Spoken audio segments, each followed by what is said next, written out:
It's another week in Guardian Land. Gentlemen, how are we doing today? Well, Trinity won yesterday, so I'm good. Hell yeah. Fair enough. Fair enough. We have a guest today. We now have two third-degree employees, and I use employees in here. Employ. Yeah. Volunteers. Dennis, go ahead and introduce your coworker. You're such an ass. I know. This is a man that needs no introduction. If you don't know this man, then you're probably not following Dallas area soccer. Dan Crook, welcome to Blood, Sweat, and Beers. How's it going? Good. How about yourselves? Not too bad. Not too bad. It's been a chilly day here in the Metroplex, but like you were said, we got the Trinity dub that we'll talk about in a minute, and some block party stuff and all sorts of happenings around town. So I don't know, Marcus, what are you thinking here?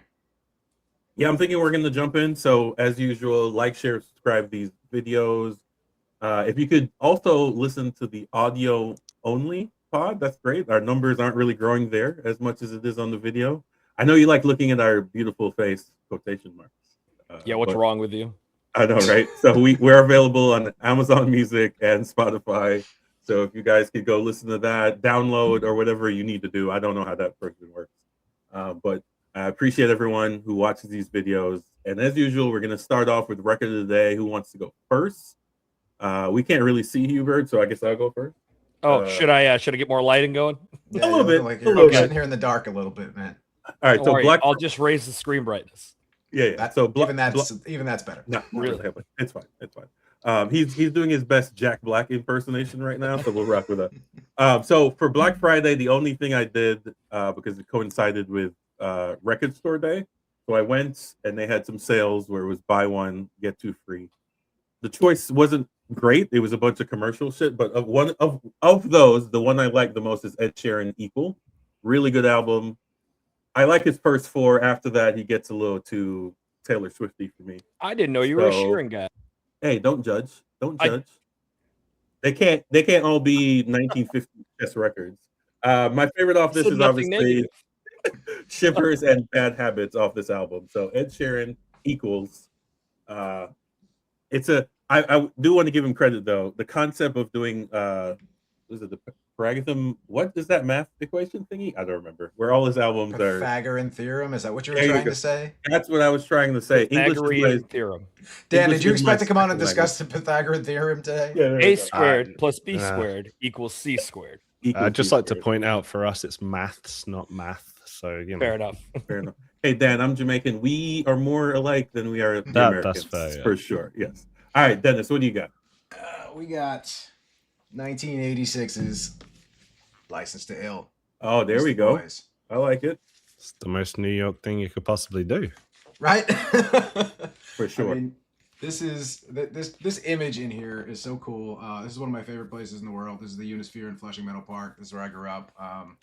Stone's throw from Citi Field and what used to be Shea Stadium, and where the new home of NYCFC is going to be, and the U.S. Tennis Center, and the Queens Museum, and LaGuardia Airport. It's all right there, and it's a killer album, right? You can't go wrong with Beastie, right? There's No Sleep Till Brooklyn, Fight for Your Right. These are classics, right? All-time classics. So, and an album you couldn't find on streaming because they finally figured out what sampling was, and they had to go hunt down all the samples on that album. So yeah, that era of if you can't identify the music, I'm not going to tell you what it is. There's a good era of music for sure. Also, it hits a really nice level of corny without going too over the top, which I really like about Beastie Boys. It's goofy. It's fun. It wasn't goofy at the time. It seems a little goofy in retrospect, but like it's fun, right? It's fun party music. And then shout out to Eminem for knocking off the cover with his Kamikaze album. Mm-hmm. So all right, Hubert, what do you got today? Yeah. I got Gorillaz Plastic Beach today. Oh, nice. It is the second Gorillaz album I brought up. I like Gorillaz mainly because it's not just for the music, although I do love the music. It's the style, it's all like the creative stuff that goes with it. Like you see all these random things that they create to go on with every album, weird worlds that they create. I think most everybody that is into Gorillaz at all will know like Rhinestone Eyes, Super Fast Jellyfish, stuff like that. Intro track is with Snoop. Yeah, it's good stuff. You did Cracker Island a couple weeks back, right? No, I did Demon Days. Okay. All right, and Dan, lastly but not leastly, what's an album you're listening to? Your favorite album, whatever it is. Yeah. I don't own any vinyl. I have a roll of vinyl, if that helps. Fair enough. Practical. But no, I think keep it in soccer. Hard 5 Stars of CCTV just turned 20 years month or two ago. They're actually releasing a limited edition jersey with Joma and Brentford with the black and yellow and the Stars of CCTV word marks all over it. Just that kind of mid 2000s when indie rock started to become mainstream in the UK, and they were just doing weird shit like, hey, let's record in the hallway of a pub and you can hear people having a fight in the background and a plane flying overhead. Just that kind of gritty, everyone's absolutely skint and just saving their money for the weekend and just trying to have some fun and forget about life. It was very much I don't know, it was very much a feeling at that time in the UK. It's very punk rock. For sure.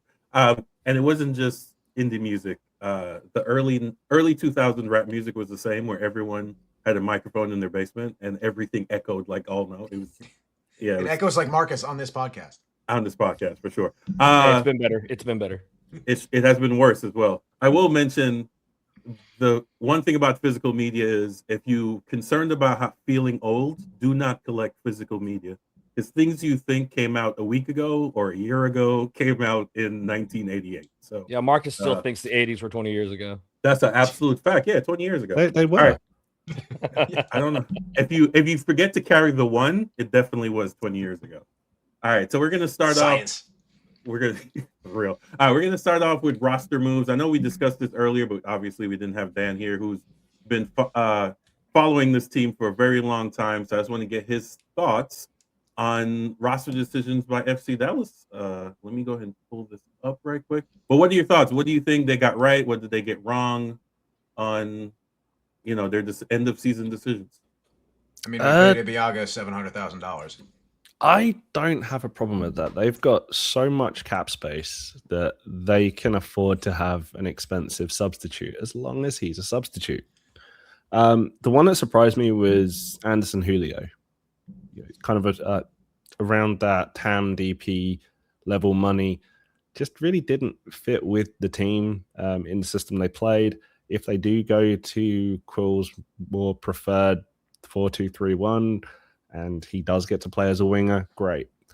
Everything in the end of season press conference said probably not. So I don't necessarily understand keeping him on that number. I think the controversial one was definitely Ibiaga. Mm-hmm. If they got rid of Ibiaga, they go out, they don't sign a new centre back. They've obviously been knocked back by a few guys in the past. You're left with Asaze, great. Lalas, and then nothing behind that. I know the onus right now is that they would like to have a back three with Asaze, Shackmore, and Nolan Norris. Which if you're gonna play a 5-back, that sounds pretty good. You need to have more passing out of the back, and Nolan Norris is potentially the best passer on that roster. Obviously, they've just been linked with Henry Kessler, another guy who's pretty good at moving the ball around, so that would be a nice pickup. Yeah, so for those that don't know, Kessler was in Frisco, yesterday or today? I think it was today. I can't remember. Sometime. There were Christmas lights, so it was definitely this month. Yeah. For some reason, shared a picture of City Hall. Hey, I mean, that's, you're gonna get teams bidding against each other and raise the price up if you accidentally leak. Yeah, there was some chatter that he was also in Chicago this week, so we don't know how much stock to put in that, but I feel like you don't come to Frisco unless you're really looking to make a deal. Well, you don't think he's just a big PGA guy? Like, I don't know. And as far as headed to the Star, going to check out.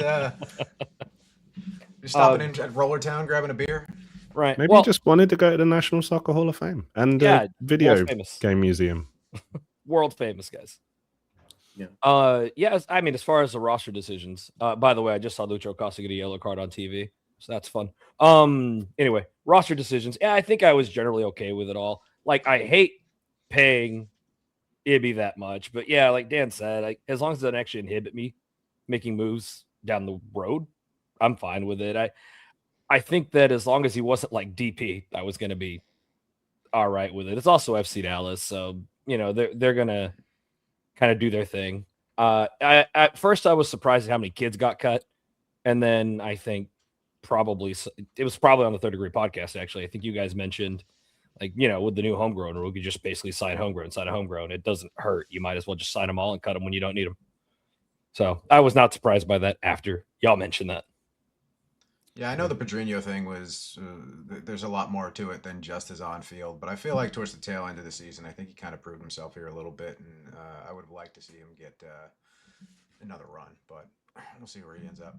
Yeah, and as far as the homegrowns, I think part of the deal is they don't want another Weston McKinney, so they would rather sign them, release them, and then if anything happens, they still get solidarity payment down. Yeah, well, it literally doesn't hurt you to just sign a bunch of homegrowns at this point, anyways. Yeah, it's sure. It's house money, basically. I guess I don't remember which one because I already forgot the players, but Bondeca and Ramirez, maybe I was a little surprised by. I forgot which one of those. But I don't know. Again, not overly shocked by it. Yeah, I think we can all admit that Ibby is the biggest surprise because that told us that we're not hunting for another CB, or at least not high level center back like Asaze. Although it dawned on me when I saw the news that Zimmerman is going to Toronto, that would have been a good deal in-house to bring back. Although I know his dollar amount is high. Guys, we have old center backs at home. I also just don't think his value, like that he's going to get, is definitely not worth his output. Yeah, but go ahead. At this point, no disrespect to a legend. When he was here before, he would have a brain fart every game, but he was such an elite athlete. He's coming off a couple of bad injury years. He's not that elite athlete to make up for it right now. So right, a guy that's going to command a couple of million, that's a bit of a tough ask. So I think overall, looking at these decisions and looking at what this is shaping up to be, I mean, obviously we know they keep everything close to the vest, right? You're not seeing a ton of Bogart connections and conversations happening and rumors and scoops and things happening with this club ever, right? And when they do make a move, we find out about it once it's pretty much already inked or close to the finish line. But based on what we've seen so far in this very, very short lead that we've been since the end of the playoffs and into the offseason here, does this feel like we are building for something in the future, or I mean, are they giving up on 26 already? And this is kind of like we have a half a stadium, we're gonna roll through and do what we can, or do we think that they're actually building towards something here? Well, I don't know much about roster building, as I'm mostly just shooting from the hip most of the time. But you don't play Football Manager like the rest of us. Like I do, and I do it poorly. Yeah. I do it poorly. That's what I'm doing. Although, on a note there, I mean, at this point, I only have access to the new Football Manager, and well, I'm not playing that. So, but I think it feels like business as usual to me. I'm not gonna lie, just with slightly higher numbers here and there. I don't feel like it's any different than the stuff they've done before. Just kind of tread water, call it successful if you make it to the playoffs, regardless of how you make it. So I know that to try to build a champion at least in the sense that a major league soccer team would say, I'm trying to win the league. I think it's a classic thing. Like, well, if we make it to knockout games, then we at least have a chance to win it, and that's good enough. All right, so shout out to Buzz at Third Degree. We're going to use his chart here. So looking at this roster as it stands, what do we need? And with additions, is that team good enough to finish top 4 in the West? How about that? So we'll start off with Dan. They would have to do a hell of a lot to finish top 4 in the West. And I think that's not even because of the team being bad. The top 4 in the West are really good. There's just a separation between. Yeah, there are clearly the haves and have-nots in this league, right? And we are have-not category. Are we? I mean, let's put it this way: the Kansas City Chiefs dynasty's ended, so we have a little loose change they can throw our way. Right? Mahomes, hopefully the ankle Yeah. holds up, but Yeah, Yeah. not after what they're gonna have to pay to replace Mahomes' knees. yeah, that's a fact. So I'm looking at this lineup here. Obviously, we all know it. A center back, right? A TAM center back. That's why I was thinking of Zimmerman. Is like we could buy down a 1.1, $1.2 million salary, but you guys are right. He's an aging guy, but You're it thinking wouldn't. with your heart here, Marcus. I know. No. Thinking with my heart would be like Matt Hedges out of retirement. Yeah, Zimmerman right. is Oh still God, active. no, That's a different stop thing. it. I love Matt, but Um, no. Okay, fair enough. These are just thoughts. So, like I said, I'm looking at this chart here, and I'm like, a third goalkeeper. That's a whatever. You sign a reservist for that. A starting center back that helps. Now, if you look at our goals against, it's not like we were leaking goals, so that's not really the issue. A backup striker is a must, especially with the World Cup year where Musa might not be here. And looking at the wingers, Julio and Dietzen to me are Reminder that we're not playing during that, so we don't lose him for that. No, I think you meant losing him after the cup. Oh, I understand what you mean now. I'm sorry. Yes. If he performs well, he's out of here.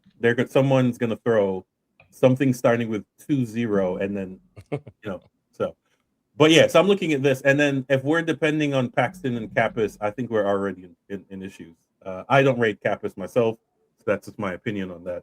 But yeah, any other thoughts while we wrap up the roster decisions and whether or not 2026 is as Dennis put it, construction year, or are we actually aiming to do something? I Obviously- still think that. Sorry, I didn't mean to jump. No, in I was there. like, obviously, we're not aiming for the Lamar Hunt trophy because never mind. Go ahead, continue. Sadness. I still think that, like, while we've got a lot of wings, I don't consider them super quality. If we're talking about not the obvious things that we need, because obviously I'd say center back. I wouldn't be surprised to see them just run with Delgado as their 10, but like you still need depth behind him.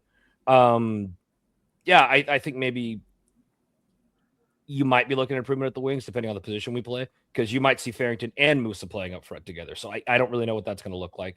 I'd always like to have a reserve striker, regardless of like what's ahead of them at this point. I think it pays to have a good project up there. Here's an interesting hypothetical, and only because I've heard his dad say that he's played the position and knows how to play it. Well, Farrington at 10. No. Next question. I would take Farrington as maybe not a straight up 10, but like in tandem, like behind him, but not as a full blown 10. Didn't we get rid of Jesus because we didn't want a striker who plays the false 9/10? Like we did this experiment already. We had Maxi. He tried to play false fullback. Yeah, fair enough. We had Maxi Rudy that did that. Like we've tried that experiment where we had a striker, quote unquote, that didn't know where the box was. Marcus go one episode without mentioning Max Rudy challenge. No, the legend. The hair bounce is legendary. Yeah, I got no complaints with bringing Maxi up. But Yeah. to be fair, the times we've seen Logan play that sort of role with Musa, it's actually been really good. Has it? Okay, fair enough. Dan, any thoughts? I think you've kind of got to take a step back and look at the sort of 4 or 5 year cycle. Coming into year 2, they had a massive turnover of the top end of the roster last year. It was a rebuilding year until the little carrot of Lucho Acosta was dangled, and then they went, oh, maybe we can win now. Found out they couldn't. There's potentially 13 contracts that are up at the end of next year, whether it's the last year of the actual guaranteed deal or it's an option year or just, completely done. There is a lot of just so much turnover that can happen middle of the roster. There's nothing to say that this is the final product. It's the first 2 years when you kind of try and assemble everything, and then it's little tweaks after that to get you in a winning position. Kind of like 2014 was pretty rough. 2015 grew. 2016 got that amazing team. 17 should have been little tweaks. They got distracted by the CONCACAF Champions League, brought in a bunch of vets, and then kind of blew everything up. So I wouldn't expect the world out of 2026, but I mean, there's a few things that they definitely need to do in the meantime. one, figure out style and shape. We know Quill wants the 4-2-3-1. Ideally, that's what he's always done, or some variation of it. They kind of got forced into the back three last year. They mentioned going forward that may be the plan. Rule of thumb: when coaches and executives say anything publicly, 50% of that is bullshit. And yeah, you don't want to give away your strategy to the opposition this early, but if they did go with the back three and they looked at Norris as a centre back, Moore as a centre back, Giovanni Jesus playing right centre back in addition to Moore, you've then got to look at your fullbacks. Enzo Newman coming off an ACL is not going to be a start in MLS right back.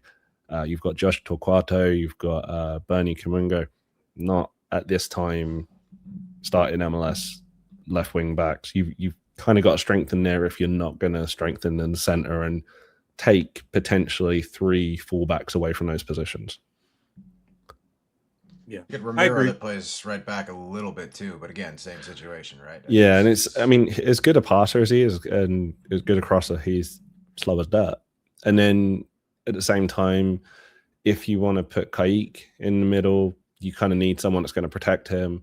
Kappas can do it a little bit. Paxton's coming off the injury. We don't know, if he's going to be an everyday player to start the season or not. I know ideally Quill's kind of considered Kappas and Pomacol as his go-to centre mid, but yeah, you kind of need to figure something out that's going to be a little bit more durable.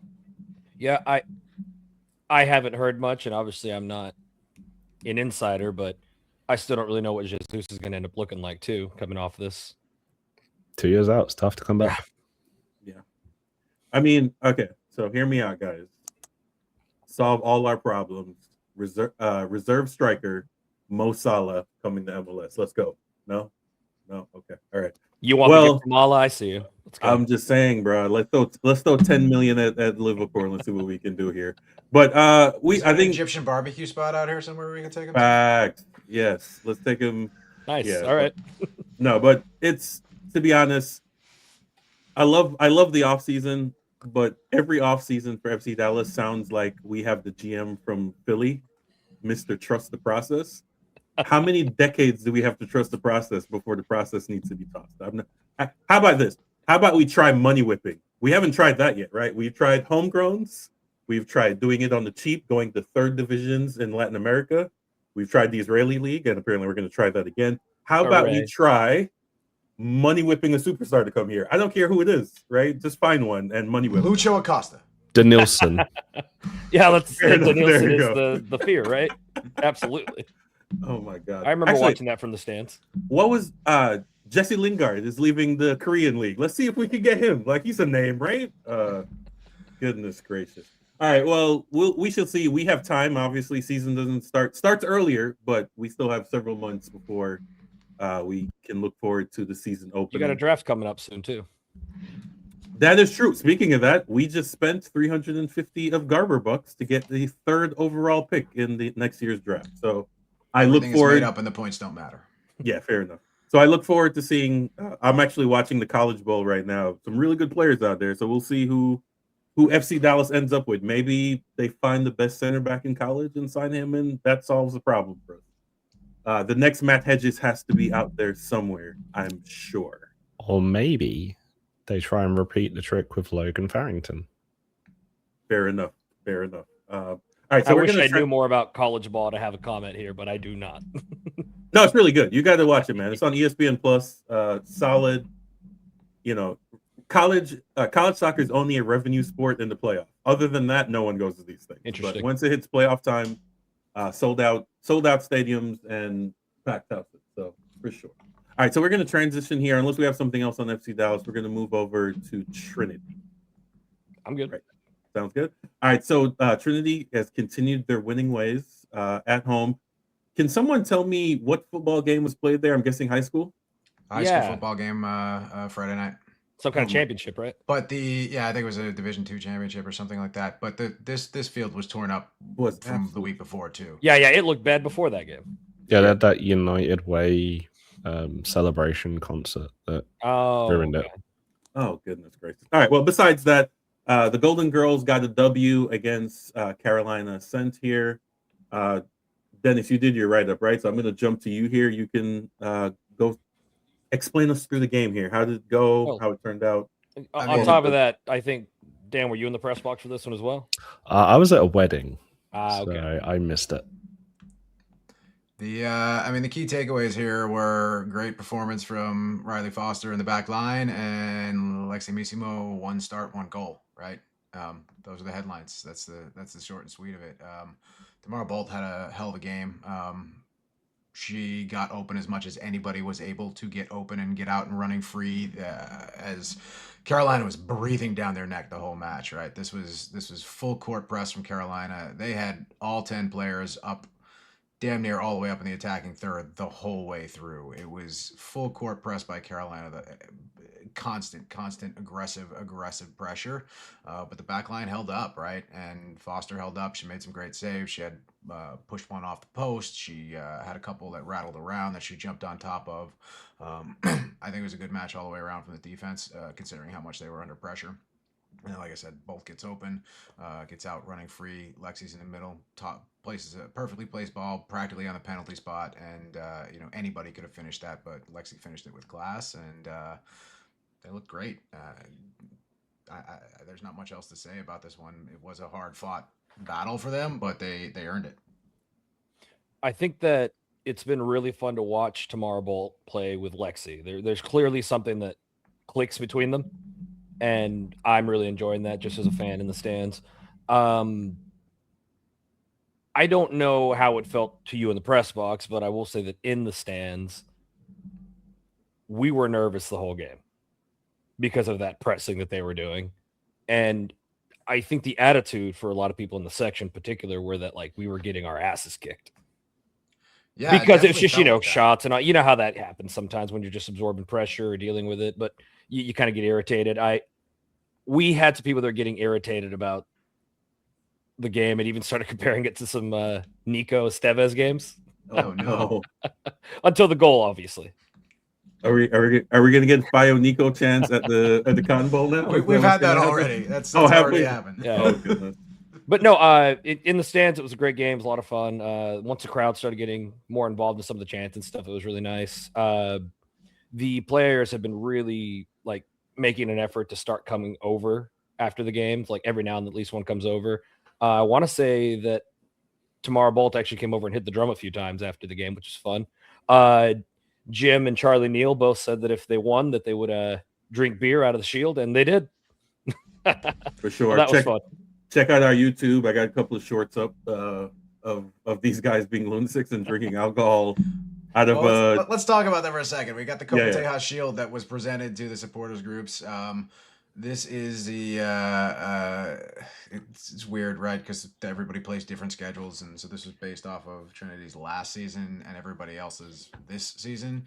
But they had the most points per match last year than everybody else did this year. So the kick-ass trophy that is the Copa Tejas Shield, which is a sterling silver cowboy hat, which also for some reason the dent in the top of the cowboy hat I don't know, works exactly like a beer luge. So there's that. Strangely enough, we were told that the one rule was you can't put queso in it. Fair. Acid, I'm assuming. So for sure. But no, you could put salsa and tomato sauce in there. They don't care. Oh, It was definitely, queso, just queso. it definitely looked more conducive to drinking out of than the supporters shield.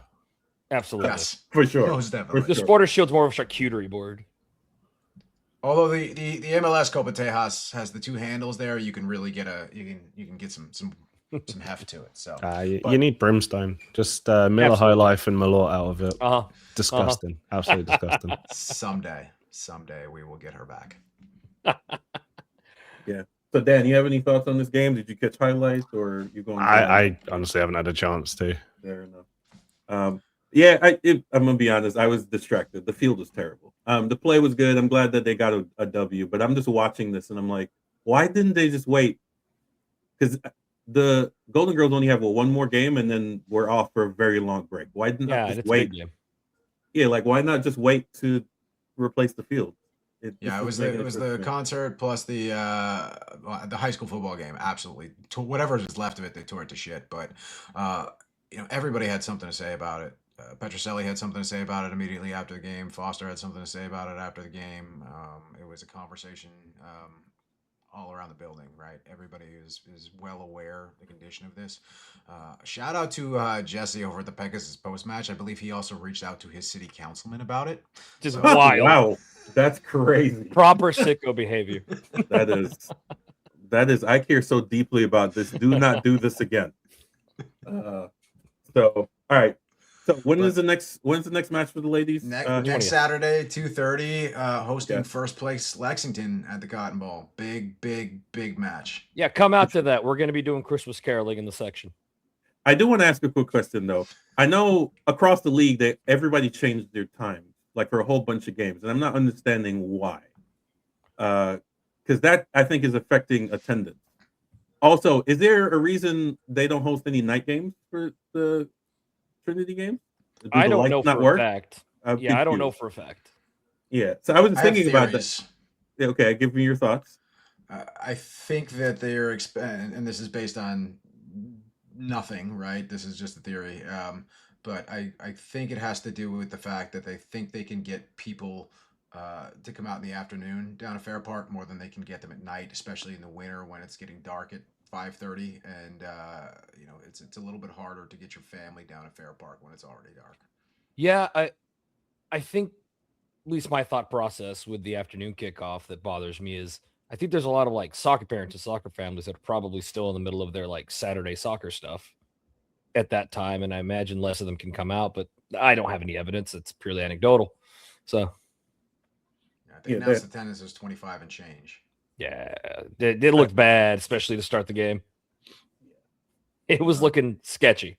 Yeah, it was announced 25 and something, 2550, I believe was the number, or somewhere around there. It looked like, especially at kickoff, it looked like under 1,000. Yeah, it looked like maybe 1,500 after kickoff. Yeah, no, I was thinking about that. I was like, all these time changes, middle of the day. Obviously, cold weather is not helping, which is weird because we're a southern team, so this isn't supposed to be an issue. For what it's worth, I don't know that they changed the time of this game. I think it was always scheduled for this time.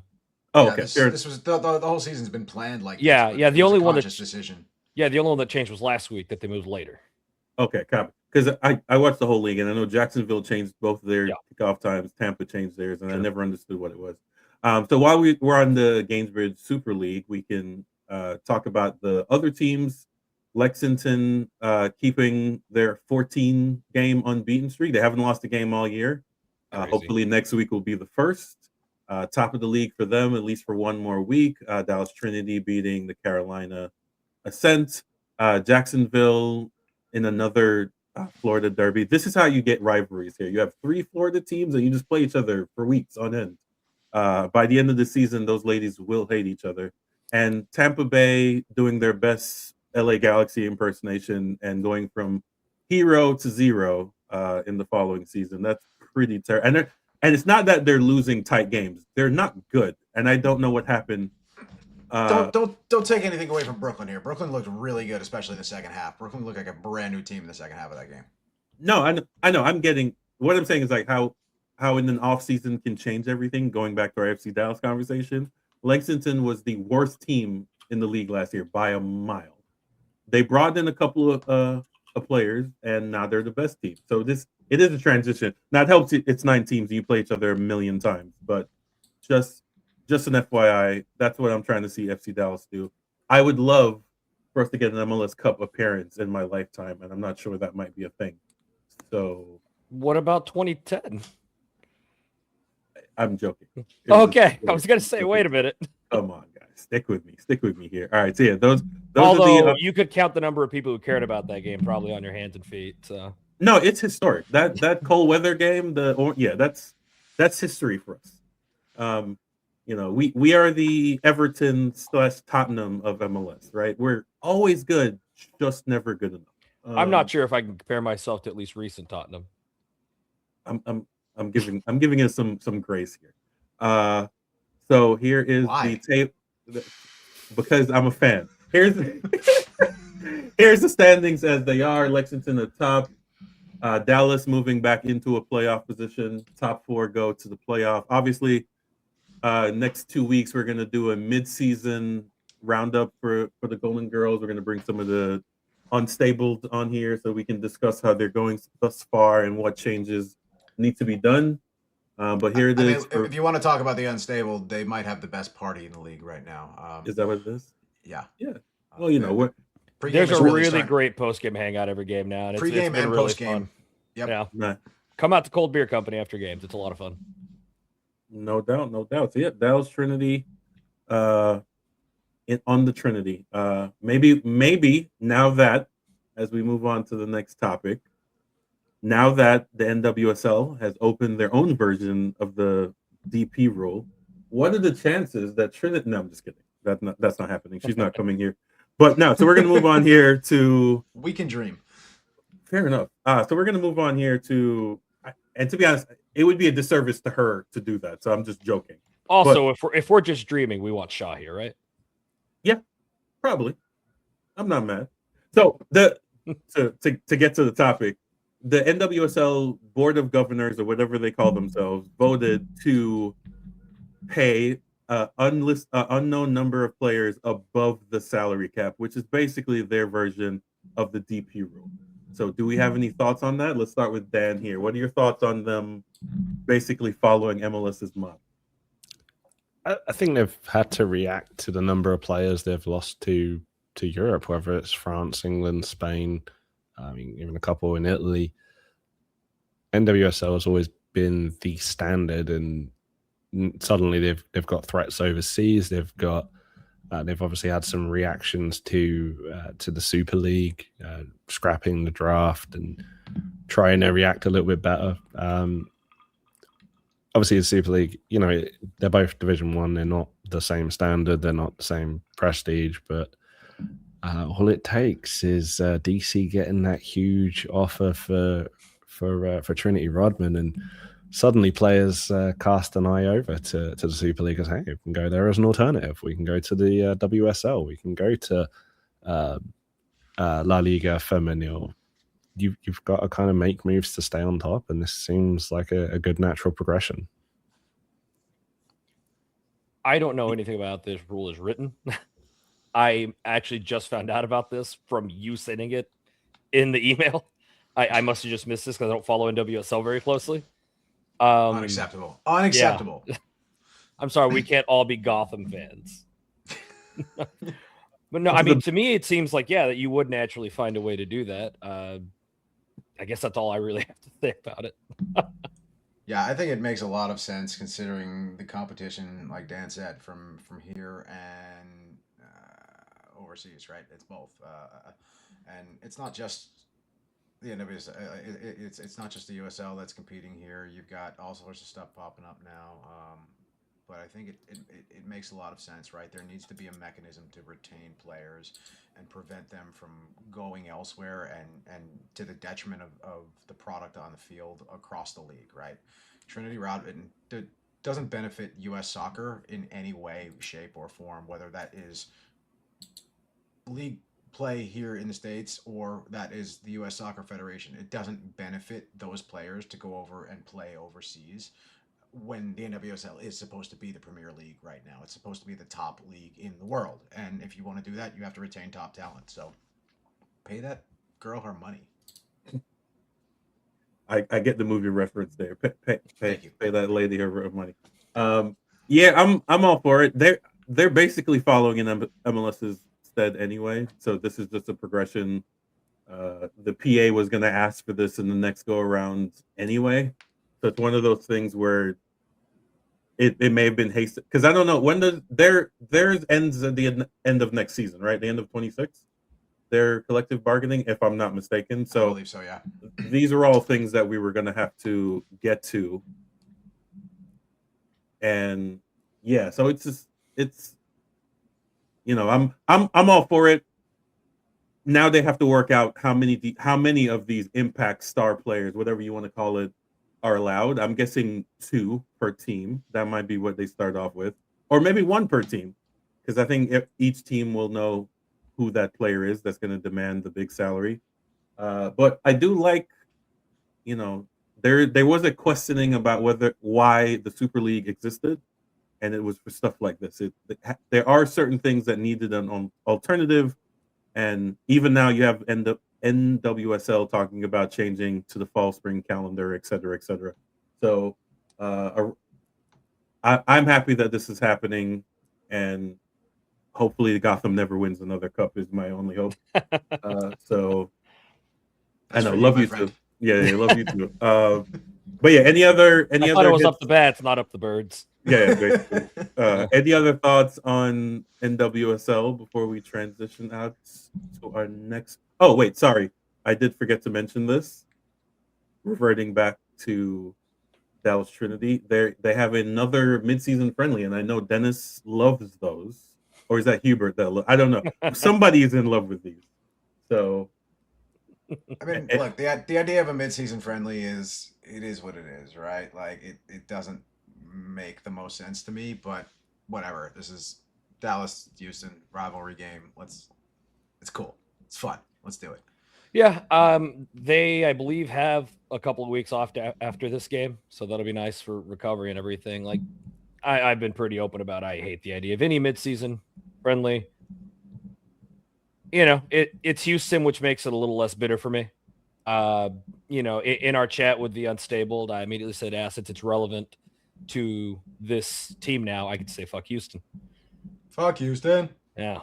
So I don't know. I'm not excited about it, but I think it is cool that it's happening. And I don't know. I think it'll be fun to see more games between these two leagues on top of that. So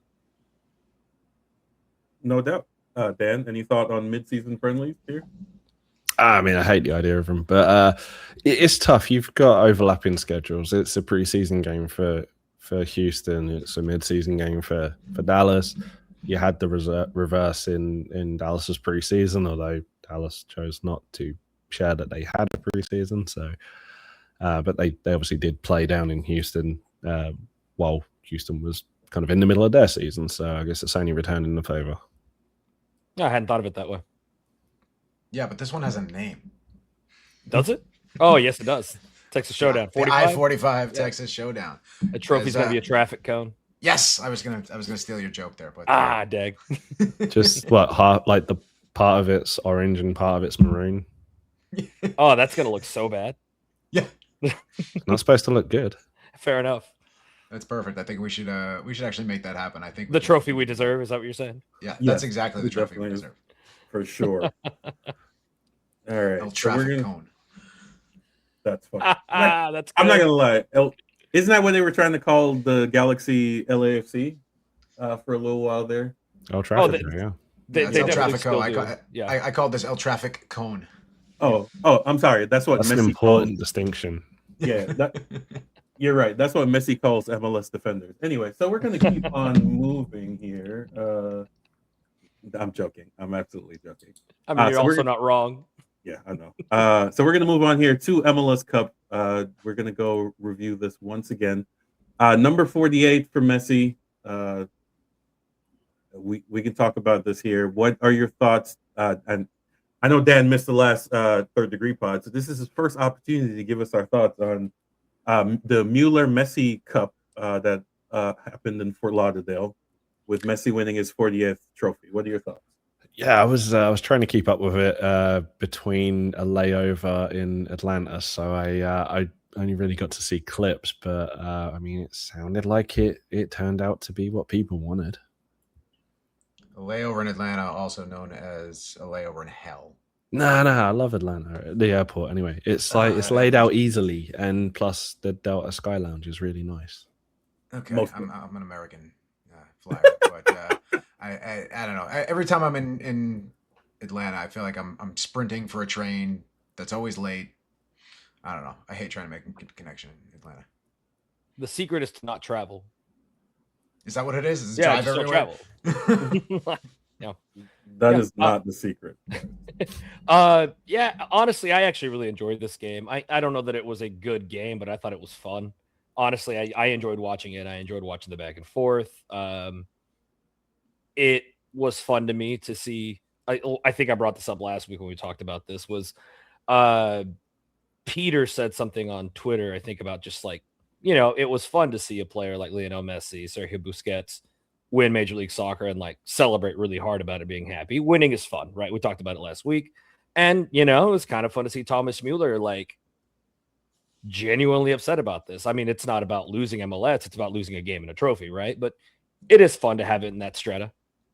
Shouldn't he be used to losing to Messi at this point, right? Because those Barcelona teams were kind of unbeatable. I thought Miller had a pretty good direct, like head-to-head record from his time at Bayern. I couldn't tell you. I will say he probably isn't listening past his bottle of Paulander beer and his however many Bundesliga titles. Yeah, exactly. He's sitting there like I've won every year since. Yeah, it's a different breed here, but yeah, it's. So the reason I brought this back up is so we had to discuss. So MLS released a press release, or I don't know if it's MLS or Apple, that 4.6 million people watched the game on either streaming or linear. Linear being Fox and Fox Deportes that combined did 9.4. Was it? No, sorry, 950,000.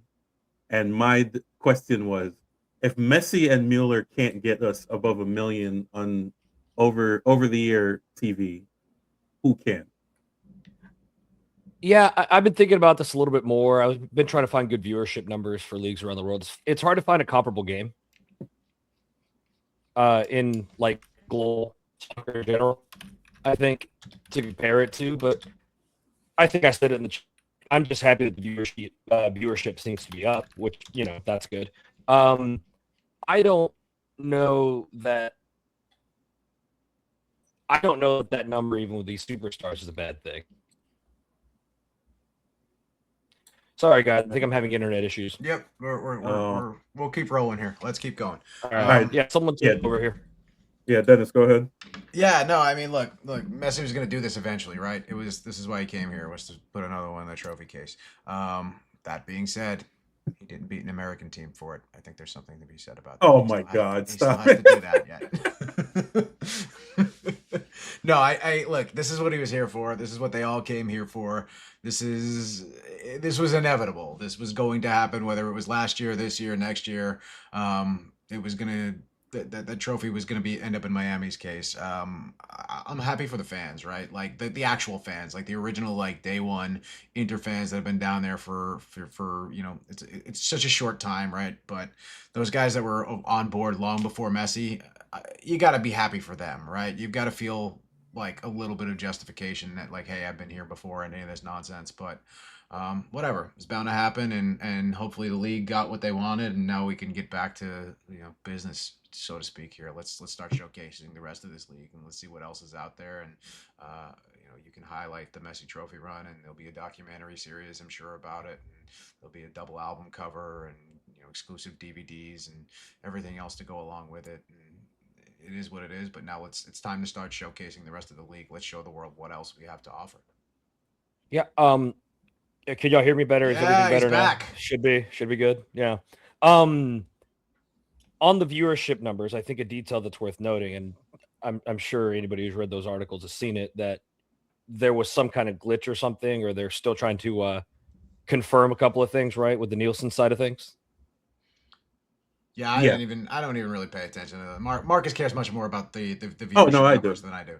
No, I do, because I'm contrarian in this way, but yeah. My whole thing was this is what the league wanted, as Dennis said, and this is what it delivers. They tried everything. They made it so that you didn't have to pay for Apple TV. It was just open the browser and you could watch it. Part of me, I think, is the TV time is still terrible. I don't know why at this point, 30 years in, we're still doing noon on the West Coast kickoff for the playoffs here. I think some of that is about trying to bring in the European audience, right? Those interesting. I think that's part of it, right? Is those people that are going to be, 8 p.m. there, 10 p.m. there, they're across Europe. They're going to want to come in and watch Messi versus Mueller, right? That's what they're advertising. Yes, that's a good thought, and I'm gonna bring Dan in here. But also think about it this way: the World Cup final will be at the exact same time slot. So I guess this will be a warm up for that somehow. But yeah, Dan, what are your thoughts on the engagement is what they're calling it, because I guess it's not really TV ratings per se. Fair enough. Yeah. I think the important number to look at is the 3.6 million viewers across Apple TV, MLS Season Pass, TSN, RDS, TNT, HBO Max, and other distribution partners. Linear is a little difficult to look at in the US because the majority of people who are interested in MLS in the US and Canada have Season Pass in some form or fashion. They've got it with a season ticket, they've subscribed, they've got it with T-Mobile or Verizon or whoever was giving it away. So if they have that, they're not likely to, stick Fox on. But at the same time, 994,000, that beats a Premier League game. I think the average is around 800,000. That beats your average NHL game at 700 odd thousand. They're not going to hit the numbers of the NFL or NBA finals, but I mean that's looking promising. It's a good rise. They just need to capitalize. They haven't capitalized in the past when they've had Beckham, when they've had Zlatan, any of these others. So moving in the right direction. It's just what do they do when Messi and Mueller are gone? Yeah, I wanted to add another thing about these broken down stats. One of the articles I was reading brought up that it was like 70% of Apple TV users watched the game or something like that, which was pretty crazy considering how young that audience actually skews. So it's nice to know that there was a lot of younger people watching, which I would have expected. I mean, the future is bright. Again, like I said, if they showcase what else is there to offer, and to Dan's point with Beckham and Zlatan and those guys, it was all about them, and that's the same mistake I think they're running into now. But I think now that Messi's got the trophy, we can do that in parallel. You can do the whole Messi won his trophy and like I said, do the documentary about it and run all of that in parallel to look what else this league has to offer. There is Mueller, there's Son, but what else is beyond that, right? Diego Luna is going to be a feature in American soccer for a very long time to come, I think. You've got a lot of guys and a lot of teams that frankly deserve the spotlight at this point. I don't know if it's us, but I think you're saying about like that kind of younger audience as well. They threw out a number, 798 million social impressions, a 532% year-over-year increase. I mean, that is how your Gen Z kids consume sports now. Yep. So I mean, that's reaching a lot of people that they weren't previously. Yeah, the kids aren't watching full games, right? They're oh no. They're watching clips on TikTok and they're watching clips of their favorite players, right? It's the NBA effect, right? Street soccer is the way of the future, is what you're saying. Basically, no, actually, the transition to our next topic, Hubert. Well, no, we're gonna skip the next topic. Actually, two things. Watching sports on TikTok is terrible because ask any artist who that clip of their song gets really popular, and then when they do their shows, no one knows the rest of the song, so everyone's standing around looking for that 30 seconds. That's terrible. And highlights of Messi, if you look at their MLS YouTube, the Miami games, 1.5 million, 5 million highlights. Everybody else, 400,000. So again, it kind of if FC Dallas got 400,000, they'd be jumping for joy. Exactly. What we did. It has to be Martin Paz speaking. I don't know. What are they speaking Indonesia? Indonesian. Yeah, is it Indonesian? Pretty much. No, it's actually something. All right, so we're gonna do. So this is where we're gonna wrap up. We're in almost an hour in at this point, so we're gonna do a quick go around. I know you guys want to talk about Atletico and their town hall. One of the senior partners or owners of Atletico was on a YouTube show called Morning Kick Around, not to be confused with our local Morning Kick Around, which I told those guys to copyright that, but they never. Well, it's just called The Kick Around, actually. So. Is it just The Kick Around? It's just The Kick Around, yeah. Still copyright. I'm just saying. I can't call something the Apple. I still get sued, right? So the Apple TV.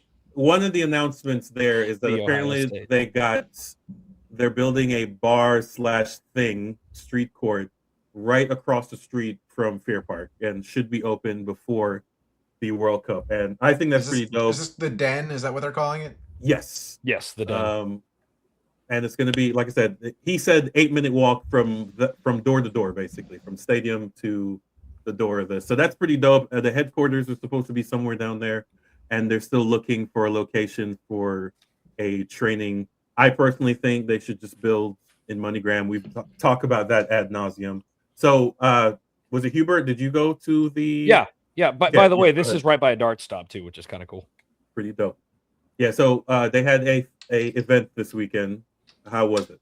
Yeah, they had a block party. It was pretty fun. I convinced Scott to come up there with me. Street FC was there, and Dallas Street Soccer were there, which was, I'm interested in Athletico, but like, I think I was more interested in seeing the street stuff going on. But yeah, it was a good block party. They had a bunch of tables and stuff set up. It was basically in the lot where they're going to be building this court and all that kind of stuff. They had a bar and everything. If you RSVP, they had drink tickets, which was like kind of nice. I RSVP'd twice because I was trying to get another person to come with me possibly. And they ended up letting me use the drink tickets for both of them. So like I got Velvet Hammers for free, which is pretty sick. Somebody texting me at 2:30 in the morning. Oh, it was an open invite. It didn't have to be you. They had merch. No, sales. I meant was the Velvet Hammers why you were texting me at 2:30. Oh no, that's when I got home. That too, though. No, they had a merch there. They had a really cool collab shirt. I should have brought it with me. It's in the other room. I ended up buying one because I actually thought it was pretty sick. They're pushing their social media impressions, QR codes, follow us, and then you get a free thing, that kind of stuff. It's pretty smart stuff. They also had the TIFO market. I don't know if you're aware of that whole group, but it's a bunch of people basically just have a bunch of jerseys in their closets, or they buy and sell old kits and everything. There was like a 98 Mexico windbreaker top there, stuff like that. It's like a lot of vintage stuff. It's a really cool market that they're trying to really get going. I recommend you check them out. Did they have a 94 Japan kit, which is my all-time? They actually did have an old Japan kit. I don't know what year it was. They also had a burn jersey that I almost bought. But yeah, no, it was a cool event. A lot of people were there. Plenty of people there from supporters group or people in general that are interested in soccer. They had a lot of really cool street soccer players there that were just schooling everyone. Patrice Evra showed up, which was weird. I think they wanted to make it a bigger thing, but I'll be honest with you, he was on stage for like 3 minutes, talked about believing in yourself and stuff like that, and then like went and signed stuff. Oh, so it was cool, but it was also like, whatever. Anyway, it was a cool event. I hope they do more stuff like that. And it was good to network with a lot of their people. They're going to have to do more stuff with that. So before I throw it to Dan for his thoughts on Atletico in general, on this interview they did at this Morning Kick Around show, he announced they have, I don't know if this is a good or bad, they had less than 2,000 ticket deposits, which I was surprised by, but they've sold just short of 7,000 items in their online store, which is not bad for a team that won't see the field until March-ish. 400 days away. Yeah. So Dan, what do you think about Atletico and your thoughts on the fact that they pushed it back? They announced so early, and we have to wait so long. I always seem to upset people when I talk about this. So I mean, in general, I think they jumped the gun. Not having a home kind of in place. They had that kind of switch from Garland to Dallas. I think there's a few things to learn from. I think the Fort Worth team are probably learning from those themselves. I think that, they've got to do well to keep the name about, right? You can't just go quiet and then come back and say, "Hey guys, remember us? We are a soccer team." They've got to do their little bits. So I think that the tough part's going to be that transition from lifestyle brand to, soccer team with coaches, players, and everything else. Actually convert those, well-intentioned deposits into real season tickets. We've seen cases in the past where teams have got these types of pledges, but then first game, not a lot's happened. DFW is a pretty difficult market in terms of soccer. There's a ton of people that treat the sport as a TV show and aren't really that well intentioned on going to a live sporting event. I think Dallas Trinity's kind of been a case in point of that, of trying to make the Cotton Bowl an enjoyable experience to travel to and to be at. But I think these kind of partnerships. they're trying to market themselves. I think they're at least they're keeping the name around, and they're keeping people talking. Whether it's the right market for them, I don't know. Obviously, the market of people that are proven to go to live sporting events is generally an older suburban crowd. But if they can, if they can attract those and the younger market that they're trying to target and generate money out of that, then yeah, fair play to them. Yeah, I think. I mean, we've discussed this a few times now. I think the load was shot too fast. They do have one benefit, right? Is that they'll know very early whether or not it's not going to work. Right? They started so early. They'll know by World Cup, like, all right, well, the interest is not there, and then we can stop. But he sounded very confident on the interview, and I want them to succeed. I know, there were some rumblings that the Fort Worth background, they went radio silent, which is probably, I kind of wish USL would do more of that instead of these, a team's coming here, or a letter of intent, which a letter of intent is up there with memorandum of understanding. They literally mean nothing. And I really wish thought terminating. Yeah, I'm just like, I really, really wish you would just stop doing that, right? Do a letter. If anyone who goes to city council meetings or anything like that, we all know every meeting there's something they sign or some announcement they make that really means nothing until shovels are in the ground. Me and Hubert discussed OKC's stadium, which gorgeous stadium, gorgeous location. But they basically kept quiet until the bond measure they needed to passed. And then they're like, hey, we're ready to go. We have rendering. Shovels are going to be in the ground first quarter. Kind of no questions. Yeah. Right. That's how you're supposed to do it. This whole, and I understand that they started off, it was supposed to be Garland. That was going to be a longer process. I think if they had started off with the Cotton Bowl to begin with, they may have actually started in 26. But because it was supposed to be a brand new greenfield space, they pushed it back. But anyways, the hope is that in 28 we will have Fort Worth, Dallas, and Oklahoma City for a nice triangle of games. So I just want to shout out to them. Dennis, do you have any thoughts on this before we transition out? I mean, look, I like what they're trying to do, right? If they're able to do even half of the stuff that they're really looking to do here around this club, I think it's going to be exciting. I think the idea of revitalizing that Fair Park area is cool, right? Having a place to go down there would be great. I know there's a couple decent spots over there. You turned me on to Noble Coyote Coffee over there. There's a couple little spots there, but there's not a lot down in that area, right? And so some revitalization, some money being dumped back into the community around the stadium and around the Fair Park area, I think is good.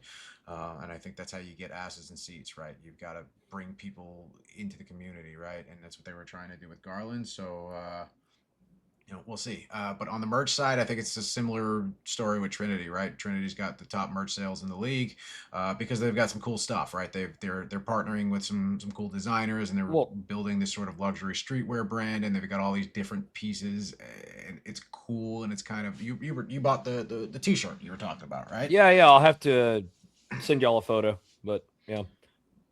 But yeah, I think they're doing some cool stuff around the branding and around everything that goes along with this. I mean, we'll see what happens when the rubber meets the road here. But we need to talk about coaches and players and everything else. But as far as building a brand and getting people excited about a brand, I think they're doing a good job.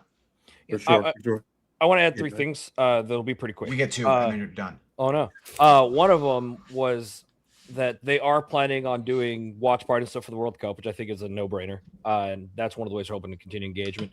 One of them mentioned that their youth program, they're now operating in Waco as well, which is kind of interesting, kind of cool to see.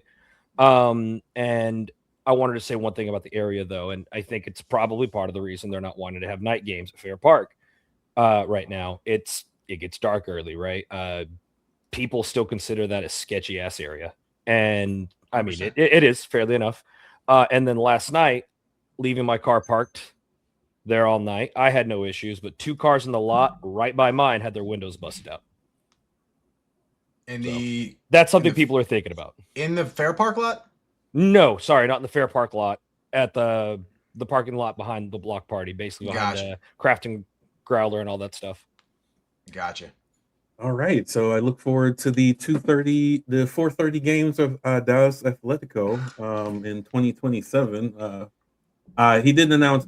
That's it. He said they intend on announcing GM, sporting director, right after the World Cup. So they plan a quick ramp.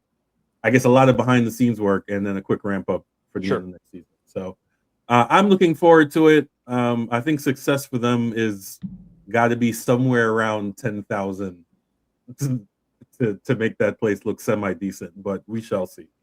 That's ambitious. Yeah, I mean, you see the Dallas Cup games where they get 12,000 people for the opening ceremony, and it's still tiny. It's a 92,000 seat stadium, so the optics is always difficult. Well, that's what I'm saying. TV side only, right? Everybody go sit over there. Because that frustrated me a little bit. It was like, Find the hard cam. I don't know where I was watching where they sold quite a few. Oh, it was the NPSL final in San Francisco last year. The stadium holds 10,000. They sold about 6,500, but then they put everybody behind the camera. So you could hear them, but you couldn't see anybody. And I'm like, this is terrible optics. Right. Dallas Trinity moved their cameras to the other side for that same reason last couple of games. Which is good. And hopefully it helps in the future. The weather here is not going to help, but shout out to Dallas Atletico. I look forward to the first. What are we going to call FC Dallas versus Dallas Atletico? We got to find the game that is likely not happening for a decade. Yeah. Oh, that's what I'm going to call it. They're going to be some friendlies. The first Open Cup match. Sorry, I meant a real one. I meant a real matchup. Yeah. Well, so if they start in 27, the Open Cup is in 27. They should. Bold of you to assume that it will be around. A, B, that MLS will be in it, and C, that the Hunts would even fight to be in it.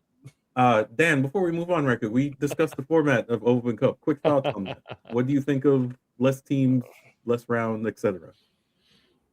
I mean, they've got a perfect excuse for the killing a round with the World Cup this year. It'll be interesting to see how that then rolls into 2027.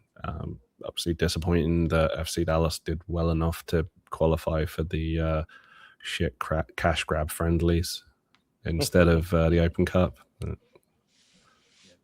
Such is life. Don't let them tell you they don't care about their dad's name on that trophy. Okay. So, gentlemen, I know we're running long here, so we're going to do a quick around the grounds. We're going to start off with schedule openers have been announced for USL 1 and USL Championship. The big notation here is Fort Wayne is giving themselves an extra 60 days for their stadium to be open. I guess they assume some delays will happen in the winter. They topped it off though, so they put the canopy up, but obviously lots of work still to be done. Same thing with Corpus Christi. Theirs is a modular stadium, so they only need like 60 days from nothing to a stadium. So that's beneficial. And Forward Madison is getting new turf at their stadium, so they don't play a game until May 29th. So that's quite a bit of road travel there. Someone's going to have to explain to me. I'm going to ask the two American, well, I guess Dan, but I'm going to ask the two Americans here. Why is it when you add two Eastern Conference teams, instead of moving Louisville, who is further west than Lexington, you move Lexington to the west? Someone can explain that to me? Can someone give me a geography lesson? Probably has nothing to do with the geography and more about a competitive balance than anything else. It's the same reason the Dallas Cowboys play in the NFC East. And at one time, the Arizona Cardinals once played in the NFC East. So, yes. Other than that, I couldn't even tell you why. Yeah, it was when it came out. I'm like, I mean, so they were supposed to. You said Lexington moved over. Sorry, who moved over? Lexington is in the west, even though Louisville is further west than Lexington. If you look at a map, not by much. They're they're close, but that was Louisville, as we've discussed. Louisville is the LA Galaxy. Whoa, I'm just giving you shit. You're not rolling your mouth enough. No. I'm just kidding. So, go ahead. You gotta say it like you've got marbles in your mouth. Louisville is the Galaxy Inter Miami of USL. So whatever that owner wants, he gets. So I mean, probably as simple as that kind of stuff. Yeah, he didn't want to travel, so they gave it to the newest team. So other notations here, Boise, I'm really looking. If that was a city I actually wanted to visit, I would actually enjoy traveling to that game. Their stadium is almost done. I don't love it. It's an old race horse track, and they're using the stands from that. And which only the means that- worst teams play at racetracks. Come on. Yeah, fair enough. But for sure. And then Miami there's just a little heads up. Apparently, there are rumors that Miami FC will be no longer. They might be changing their name, which is kind of funny. But They're Interesting. going to drop the, so they're no longer the Miami FC. yeah, they're still in Miami-Dade County, but not quite in city proper. So that Is is it. What's up? worth bringing up here that is it Madison announced a women's team? Yep. Yes. In was it the W League? Yeah. Yes. Oh, that's actually next. So speaking of merch, I do have that Ah. March 14th Cosmos game circled on my calendar. Oh no, we're definitely hitting a game for the Cosmos. We just talk about that. So we're gonna talk about merch here. We're gonna call this segment "Rate Your Crest." It's just making up segments as we go now. I What do know, we do? basically. You really got to Um, get Gage on for these. I know. So me and Hubert already did this last week. So this is Dan and Dennis. What are your thoughts on AC Boise's kit? That looks like a fake Austin kit. It really does. Yeah, I don't know what it is about green in USO. So we have Greenville, the Cosmos, Boise, and I think there's one more. 4. I'm just like, this is a lot of green. Greenville makes sense. The Cosmos makes sense. This looks like a Austin FC jersey from Wish. Oh wow, that's cold-blooded. That is cold. Wow. So Dan, have you seen this? The crest get up? Yeah, it's classic Chat GPT crest. Oh, ouch! You don't like the lines? So me and Hubert were discussing that to improve it, the away kit has to be white with green stripe or green pinstripe. That's the only way to like really improve this marketing. The thing for me is Hummel they will do sublimated whatever you want to do. They could basically mock up the kit and have black with the green staggered stripes and then white with the green staggered stripes. Instead, they just went, okay, well, we'll put a chain link fence on it and put some green in random places. Well, you got to admit, how many of these are they going to actually move? So maybe it's a volume thing. You got to pick it off the shelf. MLS does this too. You get templates and you just kind of do what you got to do. But yes, I think we all admit this is bland. I mean, But the maybe branding in bland. general isn't great. So Yeah. So maybe bland. I mean, funny I'm enough, telling you, this is a FIFA Create a Kit crest is what this is. This is like your Create a Club crest, one of the default ones that you can pick from. It's one of like the 11 default crests you can pick from. yeah, other than the sublimated lightning bolt thing, this reminded me of like the kits that like the people around me were wearing when I was playing like U14 soccer. It's cool that they brought Islamico's leg back though. All right, I love that for sure. But yeah, so AC Boise, I mean, I think they're going to be the Hearts of Pine of next season. They've sold 1 million season tickets, and you know, A they've million? got buy-in. Not really. They I know, obviously. 5,000, but yeah, it's. I was going to ask you if pretty you knew dope. the actual number. Yeah. So they said they've capped their capacity is 7,100 for the stadium, so they've capped their season tickets at 55, and they've already sold out of that. So they still want same day, all that good stuff. So shout out to them. They seem to be doing well, but this kit is not it. At least let's look forward to the away. This is another disappointment for me. The Cosmos, the 3rd iteration or 4th, I'm not quite sure, announced their new kit, and this is trash. I am upset about this. I don't know what it is about it, but I hate it. I think they were So- going for retro here. So someone explained to me that this is just a template from Capelli, and It's a $30 shirt that they're selling for $135. I'm so upset. I don't even know why, but internally, I'm crying. As a resident New Yorker, what are your thoughts?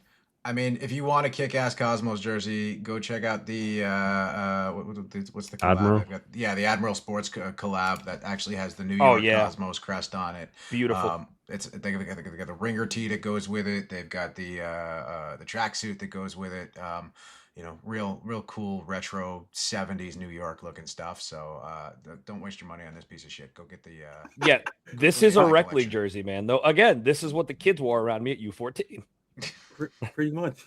I don't know. You played in an ugly ass league, apparently. That's a fact. Do you know where I With a live? lot of green.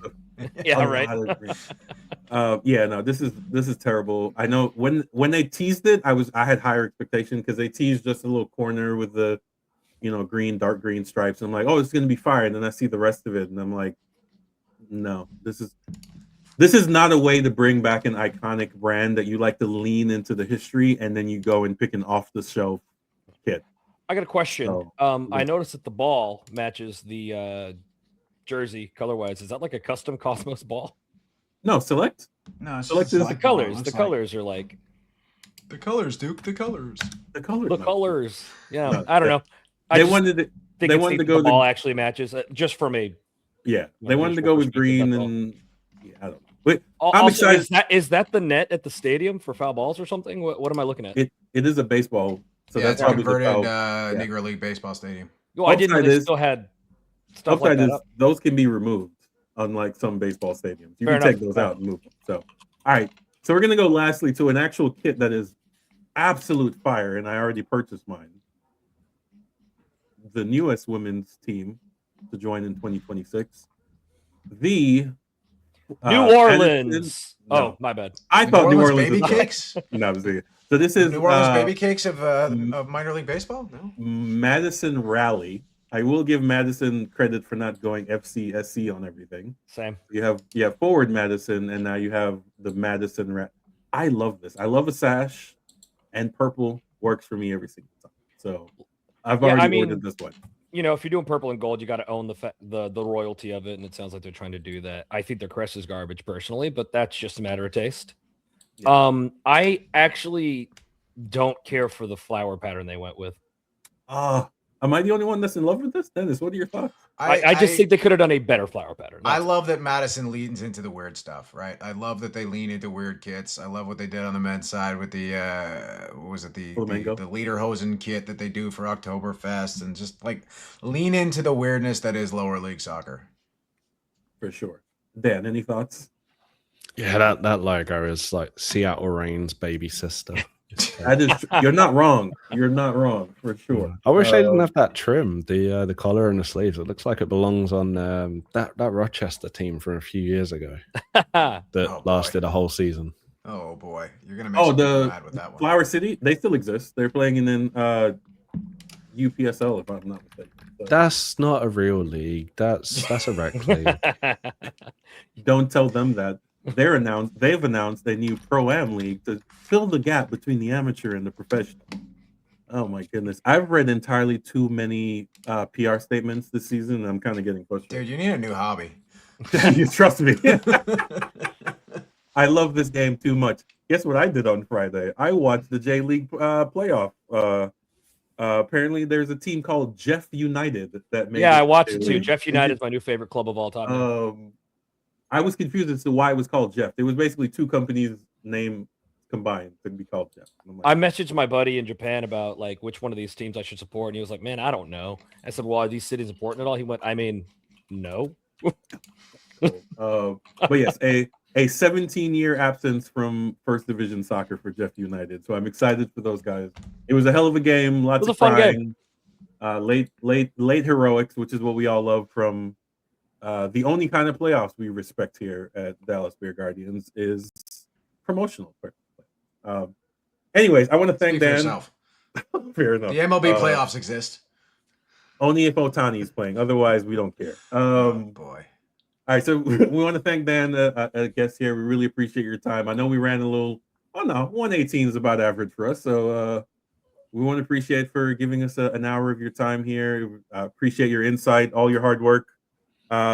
Follow us and follow Third Degree on everything. They do great work. Read Dennis's write-up at or just click it, open it up and click it a bunch of times. That's fine too. Fair enough. Yeah. Download, read, scroll, whatever you need to do. We need 4.1 million or 3.6 million in engagement in anything. We don't care what it is. That's very specific. It was. Yes. Yeah. 3.6. That's what we need. We need to be MLS level. I just need to find 383,000 votes. That's what we need. Anyway. So as we wrap this up, this might be one of the last shows that we do. The kit should be on the website here shortly. I'm still trying to get the Wix to cooperate with me. I know we have a meeting this week to iron some stuff out. So some behind the scenes stuff. Contact us, sign up for our newsletter, follow us on Instagram, Dallas Guardians on everything. Follow Be looking out for an election surgery.net. email. Yes, look out for more stuff we're sending out for sure. Again, thanks, Dan. Any last thoughts, Dan, I before we get have out? one question for Dan before we go. Yeah, go ahead. It's dangerous. When's the kit reveal dropping? Oh, depends when I get done with it. Okay. Classic. Okay. Love it. Damn it. Classic Sometime. Dan answer. It'll be done when it's finished. It'll be the new year sometime. Okay. All Yeah. right, world. Oh, and this is the obligatory, how's Luton doing this season? Question. I mean, not good. Fair enough. 2 years ago, Premier League, now struggling in League One. That's always fun. I mean, here's the thing. Think it positively. Parachute payment's going to pay for a new stadium. I'm sure. I don't know. They've already paid for it. Now we have they money already- for players that we're not spending. Fair enough. I don't know. Yeah. What's that like? No, right now we wouldn't know anything about that. Yeah. So, yeah. I mean, anything You else? know how to guys? pick them, Dan, don't you? Yeah. Well, I mean, I was born there. I didn't have much choice. Fair enough. Yeah. That's a fact. That's the thing about this sport, right? Unlike the NFL, where you can be a front loader and be like, "I'm a Yankees fan. I'm a Lakers fan. I'm a Cowboys fan," having never been to any of those cities. Well, those guys are usually Barca fans too. So Yes, or New England. It's just like, hey, who's winning? I'm a fan of them. That type of thing. I think that's why we all kind of love this sport. It's like we just happen to be born a place, and look at that. That's what we have to cheer for. So, some of us had better luck than others. Like Dennis was born in New York, and yeah, what can we and do about that? And there was no the Cosmos died several times, several horrible deaths. To be fair, they took a league out with them. Yeah, Two. They took two. Or the same league twice, if you want to put it that way. All right, And, so we're gonna go. As Hubert Wrap said it, so wrap it. as Hubert said so eloquently this week in Discord, fuck Red Bull. There you go. All right, like, share, subscribe. Guardians out.